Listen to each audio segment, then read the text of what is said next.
Hello, welcome back to my channel, or welcome to my channel. My name is Andrew. So I consistently find myself in the middle of a ton of books, and some of my friends are like, oh my gosh, that's amazing. How can you keep track of all these books? And I hate it. I hate being in the middle of so many books. So I make these videos. I've made a couple other ones on my channel, which I can leave linked below, just about what I am reading at the moment, because it's so many books and I really want to be able to finish one book before I start the next book. But there are so many series. There are honestly over 60 book series that I want to read, and every single one of these books is in the middle of a series. So not only am I in the middle of all of these books are a part of a series. Some of them are the first, some of them are the second. I have sorted these books in the order of what I think I am most likely to finish reading first. So I possibly, the first two or three, I might already be done with them by the time the video goes up, or within a week or two of when the video goes up.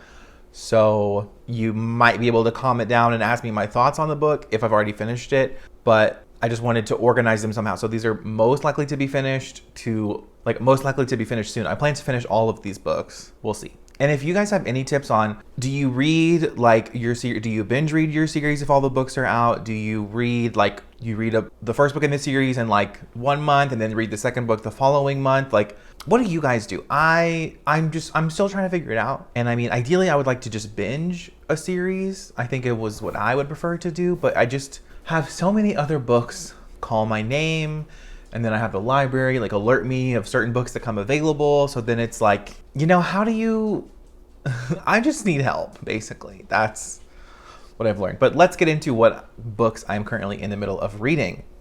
So first one is The Fifth Season by N.K. Jemisin, which is in my 5-star predictions video. I still have 4 books left to read, and I plan to make a follow-up video for that. And I actually sorted the remaining books I had left. I sorted them by what I found the most intimidating to the least intimidating. And this book was, I thought, very intimidating, but the audiobook is very helpful. It's narrated by Robin Miles, who also narrates The Seven Husbands of Evelyn Hugo. I don't know which part she narrates, but I love all of the narrators in this book. So, and if you haven't read this, highly recommend the audiobook. So this audiobook is actually kind of helping me get through a little bit, I think. And it's definitely confusing. It's not confusing because of the writing. I think it's told in a way, and the thing that sucks for me is that I know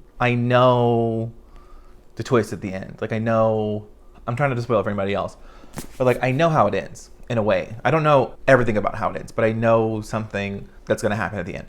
I don't know, but I am enjoying it. I'm about 44% in, so I think this is the one that I'm the farthest into out of all of these, so that's why it's most likely to get finished first. And I'm trying to prioritize it specifically because I really want to make that follow-up video for my 5-star predictions. I doubt I'll make it by the end of this year as far as the follow-up to it, but I mean, you can go to that video and then you can go to my Goodreads and you can see if I rated them 5 stars or not, because I've rated all of them. I haven't hidden it, but you can feel free to also message me if you want to about with the books I read. Anyways, this one, I'm enjoying it.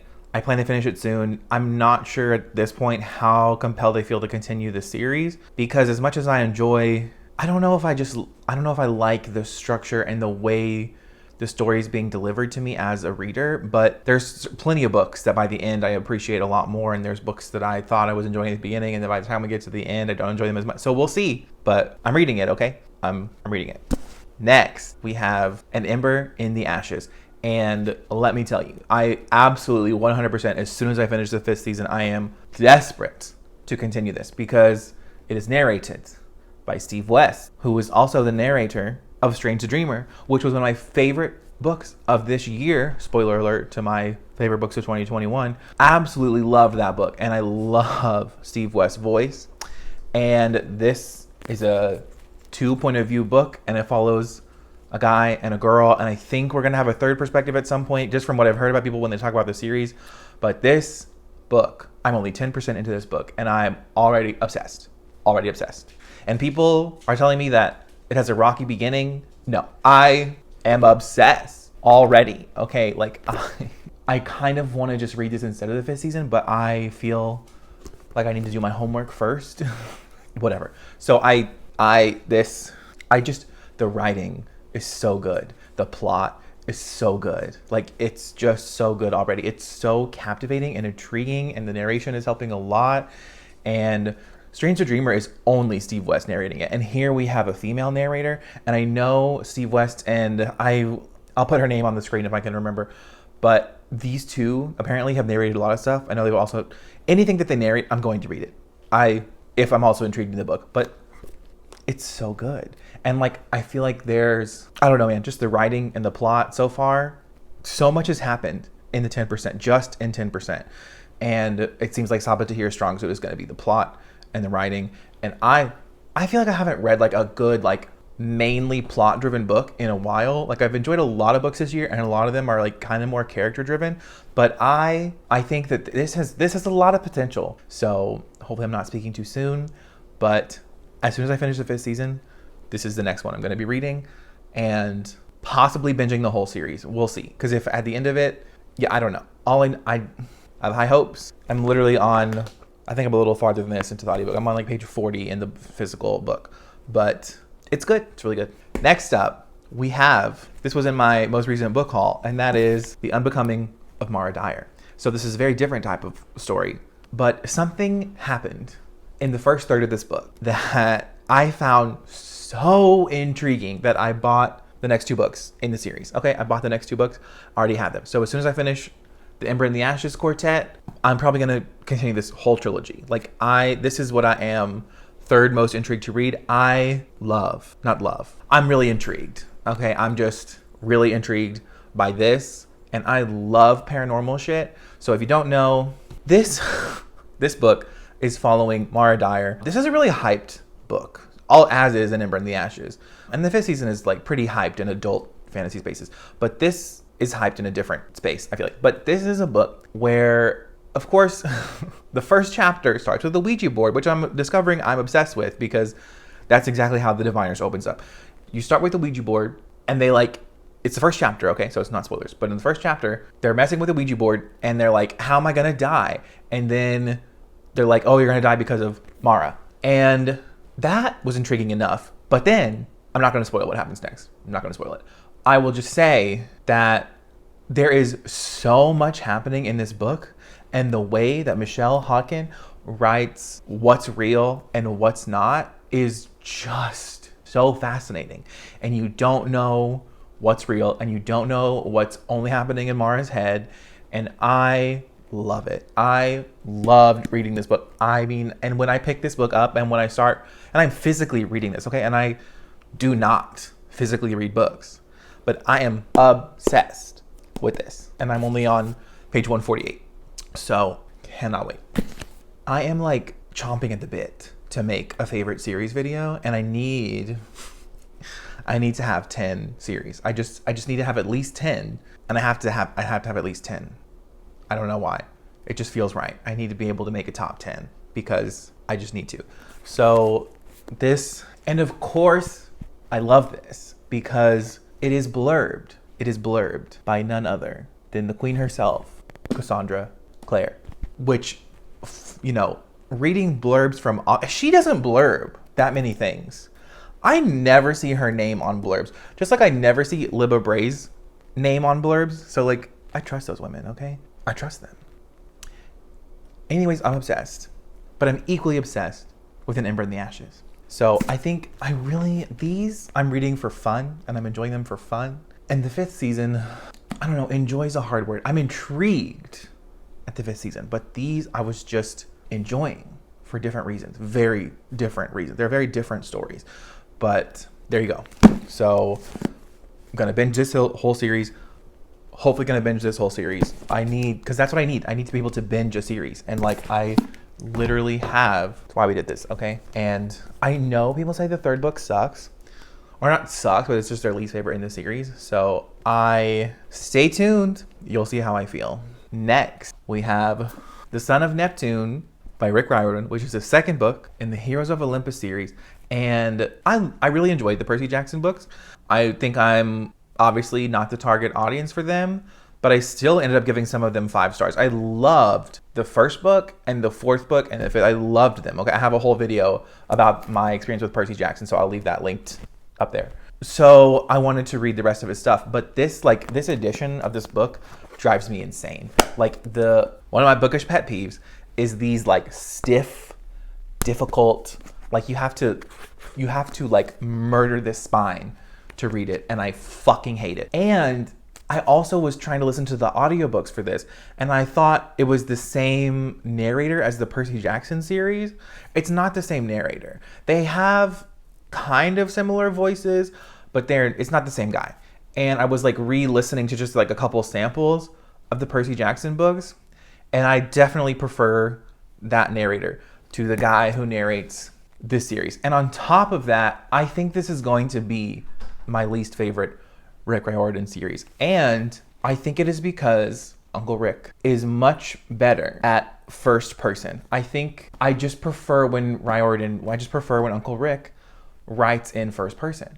And this whole series I know is going to be in third person. And I kind of want to skip it because I already listened to samples of the Trials of Apollo. I've already listened to samples of the Kane Chronicles, and I've already listened to samples of Magnus Chase. And in those samples, I already can tell you that I just prefer Uncle Rick in first person. I think that or at least for me, I enjoy him better in first person. Now, the first book in this is the second book in the Heroes of Olympus series, and I know he's got a lot of people have already read his books. I want to read all of his books and do something similar to what I did with Cassandra Clare last year, like tier ranking all of her books, and I want to do that with Rick Riordan. But this series I'm getting the hardcover.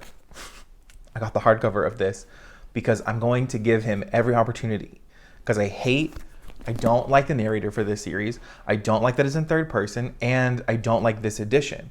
But I'm giving him every single chance as far as at least I can enjoy the format of the book, because I hate is a strong word, and I hate mass market paperbacks or stiff spine paperbacks. I hate them so much. I would rather spend my money on the hardcover or the floppy. I mean, this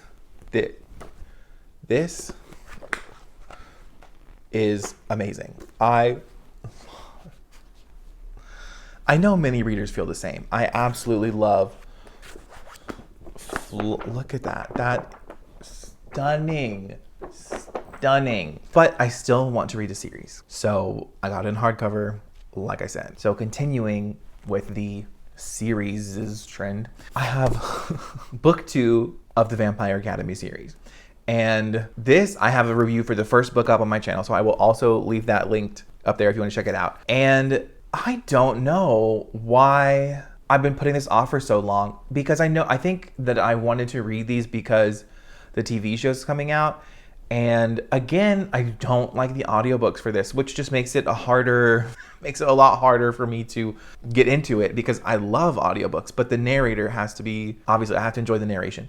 And this is just not a series I can enjoy on audio at all. But I am like, I'm like 2/3 of the way through this book. And when I pick it up and when I find the time and make the time to read it, I enjoy it. It's just that it is so hard to find the time to physically read a book. And I'm literally prioritizing 7 other books. So, and everyone that I have seen talk about this is like, oh my gosh, this series, you just binge it in a week and it's just so fast and you just fly right through it and it's just like it's crazy.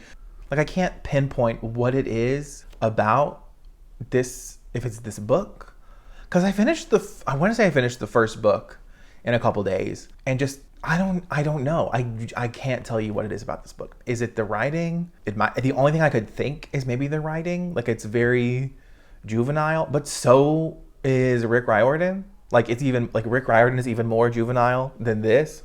I'm not really sure what it is, but I think about this series. I think about this series a lot. I think, like, what was that series I was reading that had like the girl with the I don't want to spoil what happens to people that haven't read the series.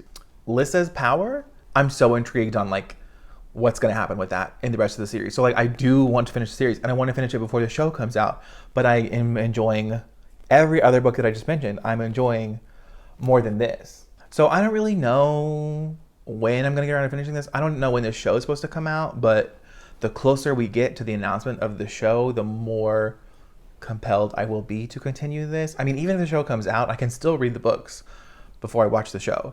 So those are my thoughts on this. Like, I'm enjoying this. Is like a 4-star so far kind of book for me. Okay, next we have A Study in Scarlet and The Sign of the Four. Now, I finished A Study in Scarlet, but this is 2 books in one, which is annoying because it feels like I finished something, but not really, because I still have the whole rest of this to finish. And I did not love A Study in Scarlet, like, at all. I love the BBC Sherlock television show, and I was like, obviously I'm going to love this series because it's inspired, like, I've seen adaptations of it, so I know I'm gonna love it. And the first book in this series is just not, I don't think it's a good idea of the series as a whole. And I was actually reading an article about like when this series really took off, and it's not A Study in Scarlet. It's like, I think it's the second book in here, or maybe even the book after this. So I feel like I have to like push through these to get to the good stuff, which is fine. It's fine. I don't mind like a bad first book in a series if the whole overall series is like worth the payoff and stuff. But it's annoying that I can't like put this back on the shelf because I'm still in the middle of it, because it's 2 books in one. But I also have the Stephen Fry narration of it. So, and he's a great narrator. I'm sure if you've read his stuff, you probably know that. But I do want to finish this book. It's really short too, and I want to finish the whole series, but I'm probably gonna chop the series up individually. And this is a good series for that, because each book is kind of its own self-contained mystery, I think. I haven't read it, so I don't know for sure. But from what I understand about it, I could kind of like read them here and there between other things. That's where I'm at with this one. Next, I have The Wise Man's Fear, which is the second book after The Name of the Wind, which is a book that I gave 5 stars. 5 stars. 5 out of 5 stars. I adored the writing in that first book so much. And I love Nick Podell's narration of the first book. I love the way he narrates a story. I think he is an amazing narrator for the books. I previewed a sample of the other narrator, which seems to be, I don't remember the other narrator's name. I will again put it on the screen if I can remember it. But I love Nick Podell's narration of these books. I am only like 30 pages into this. This is at the bottom of my list. There's one other one after this that is even less likely to get finished, possibly even by the end of next year, for a lot of reasons that I'll get into. But this book, I have an audiobook for, and I really, really love Patrick Rothfuss's writing. Like, it's probably my favorite writing of anything. It reminds me kind of Laini Taylor's writing in a way I can't fully describe. Like, I guess metaphorical in a way that it's just like, I don't want it to be adapted. Like, I almost feel like it's better in a book than it could ever be on screen because the writing is so good. I just adore the first book so much, and I wanted to continue, and I wanted to get the second book. And I let my mom borrow the first book because she is a big reason why I love music. She's a music teacher, and there's so much discussion about music and the lute, and just such beautiful words to describe how music can make you feel is a big like theme, I guess, of the first book. But also the way you're just you're left with a lot of questions by the end of the first book, but you do get some answers along the way. And I love the story within a story aspect. So the first book, The Name of the Wind, you're following, there's this chronicler, like it's his job to like write people's life stories. And then he meets Kvothe, who's like living in a tavern, and he's like hiding away from all these people. And the chronicler is like, I want to tell the world your story, and I need you to tell me your story. And he's like, okay, well, you need to give me 3 days. And he's like, I would only give most people 1 day. Why do you need 3 days? So the first book is day 1, and then the second book is day 2, and then the third book is supposed to be day 3. I don't know. I've seen a lot of things about Rothfuss and if the third book is ever going to come out, but I don't care because I plan to read this. And the other, I don't even know how to talk about this book, honestly. I don't know how to describe it. I don't know how to summarize it. I don't know. All I know is that I love it. And it's not like it's a weird book. It's just that what I love about it most is the writing, and it's hard to explain the plot, honestly. Like, it's just you're just getting this person's life story. He's just telling you his life story and how he became who he is. And you don't really know who he is now. You just know that he's like a big deal, and he's very, very slowly revealing to you why he's a big deal. Just the way it's delivered. I love the way Rothfuss delivers this story so much. I know some people that like The Name of the Wind but don't like Strange the Dreamer, and I know some people that like The Name of the Wind but don't like Strange the Dreamer, but I feel like for the most part, if you like Strange the Dreamer and you like the writing of Strange the Dreamer, you should pick up The Name of the Wind. So the final book on this list, and why I think it is the least likely to get finished anytime soon, it's The Arabian Nights. Now, I read 75 pages of this, and I love it. I love it. And in fact, so again, it's a similar, okay, you know what, this is one you should also tell you, because the King Killer Chronicles, the series here, I think he might have taken inspiration from this, because what happens in this is you're getting stories within stories within stories, and he does that here. He does that in this series, and it just deepens and deepens and deepens the world in which you can escape into, in a way. And this is written, I don't even know when this was written, like what time period, but definitely not in modern time at all. So it is a little bit more difficult to kind of digest. And I cannot find an audiobook for this anywhere. And at least not like this specific translated version of it. Like, I want to read this text, so I cannot find an audiobook of this text. There's so many different versions of this story, but this is the one I want to read because it was the first book on Time Magazine's 100 Best Fantasies of All Time, which I was trying to make my way through, and I still want to make my way through it, just not as rapidly as I had originally intended to. So the premise is basically that there's a prince. He's a prince or a king, and he witnesses some things that make him really upset, and I think his wife at the time, which some things that are absolutely buck wild. Okay, I'm just going to tell you, it's in the very beginning of the story.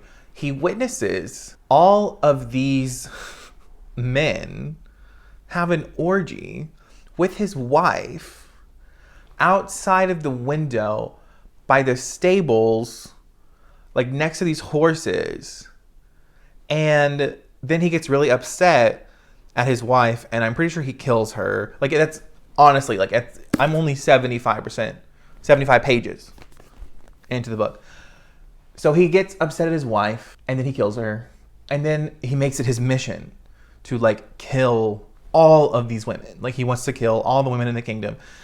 So he takes them in every night, does the deed, and then he kills them the next morning.